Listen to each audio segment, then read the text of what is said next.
membahas terkait dengan begitu banyak sebetulnya target-target yang ingin dicapai ya oleh pemerintahan kita, Presiden Prabowo khususnya, dan utamanya mungkin terkait dengan swasembada energi apa ya. Ya. Dan Presiden Prabowo juga menegaskan bahwa terkait dengan ketahanan energi, ini pemerintah ini menyiapkan anggaran sekitar 402,4 triliun rupiah dalam RAPBN di tahun 2026. Ya. Terkait dengan anggaran ya Pak ya di sekitar 402 triliun rupiah ini, menurut Bapak sendiri apakah ini angka yang cukup realistis sehingga ketahanan energi dan juga target-target yang dicapai berkaitan dengan swasembada energi ini bisa dicapai Pak? Ya memang di tengah-tengah ketatnya kondisi fiskal kita, angka 402 triliun itu saya kira merupakan angka yang cukup baik untuk kita terapkan dalam rangka untuk pengembangan berbagai inisiatif energi ke depan, khususnya membiayai subsidi dan kompensasi. Subsidinya saya kira sekitar 210 triliun dari total 381 triliun yang dimasukkan dalam subsidi dan kompensasi. Termasuk juga pengembangan jaringan infrastruktur untuk energi, misalnya pipa gas yang sekarang akan dikembangkan, termasuk juga pengembangan listrik desa. Kita tahu bahwa ada alokasi 5 triliun rupiah untuk pengembangan listrik desa karena ada sekitar 10.800 desa yang masih belum dialiri listrik sampai hari ini.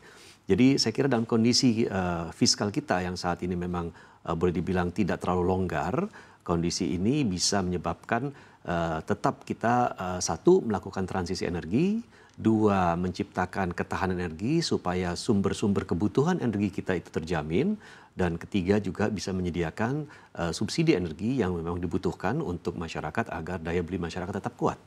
Baik, nah tapi kalau berkait dengan daya beli masyarakat saat ini begitu Pak, di tengah juga berbagai dinamika ekonomi global begitu ya Pak ya. Nah, Anda sendiri melihatnya seperti apa sih Pak? Ada beberapa hal yang bisa kita kontrol dari total anggaran yang ada. Misalkan saja kontrol terhadap subsidi yang tepat sasaran.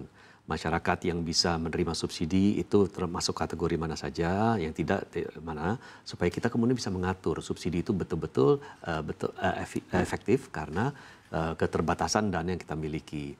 Sehingga harus ada pengaturan terhadap tersebut.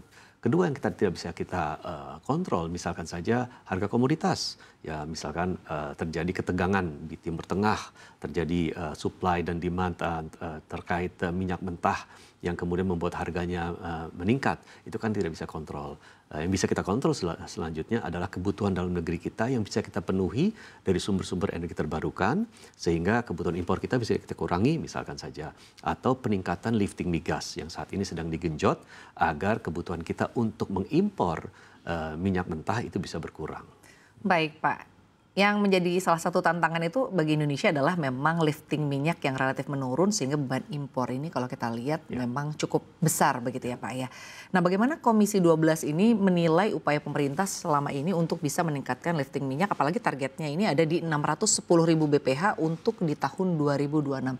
Pak, apakah angka ini cukup realistis? Menurut kacamata Anda seperti apa? Saya kira realistis dan memang harus dipatok di angka di atas 600.000 barel per hari. Karena kita melihat dalam kurun waktu 3 tahun belakangan ini, angka 600.000 itu tidak tercapai. Nah sehingga memang sekarang ini target itu sudah kita harus tingkatkan. Kita sudah lihat bahwa drilling, pengeboran dilakukan secara masif.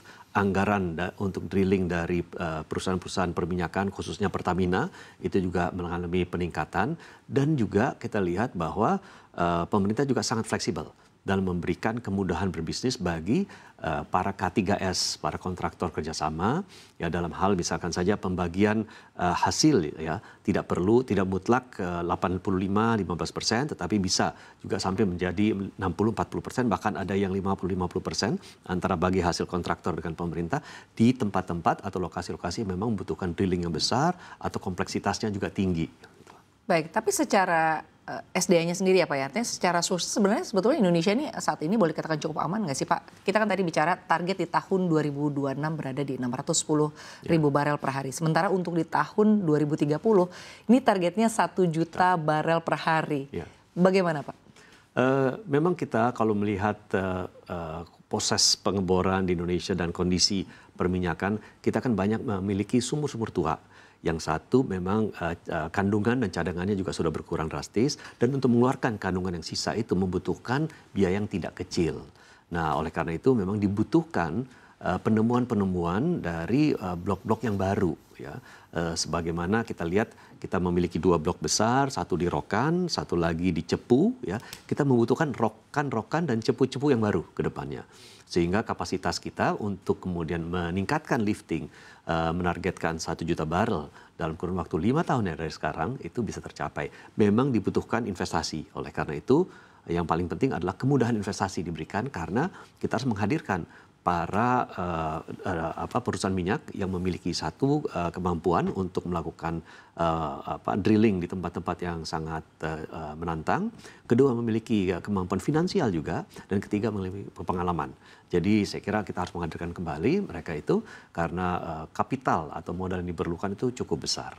Baik, Pak, tapi kalau membahas mengenai tadi ya, kita lihat begitu banyak yang harus didorong begitu ya, bukan hanya soal mungkin penemuan sumur-sumur baru, lalu juga mungkin dilihat dari investasinya juga mungkin ini investasi yang tidak sedikit begitu ya Pak. Apalagi sebetulnya yang bisa dilakukan oleh pemerintah agar target 1 juta barel per hari ini bisa tercapai di tahun 2030.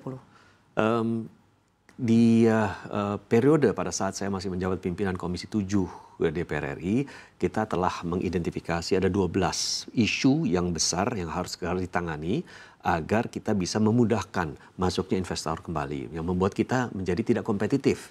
Misalkan saja permasalahan lahan, misalkan saja permasalahan lambatnya AMDAL, juga masalah insentif fiskal maupun non-fiskal, termasuk juga bagaimana pengeboran dilakukan di daerah-daerah yang berdekatan dengan hutan atau dengan persawahan gitu. Nah, hal-hal ini yang perlu kemudian diurai terlebih dahulu agar membuat kondisi dan iklim investasi khususnya di bidang migas kita menjadi menarik. Karena jangan salah, para investor itu memiliki pilihan. Mereka bisa melakukan investasi di Malaysia, bisa melakukan investasi di Brunei, di Venezuela, di Afrika, dan lain-lain. Jadi mereka pasti juga akan membandingkan kemudahan berusaha di Indonesia dengan negara-negara lain.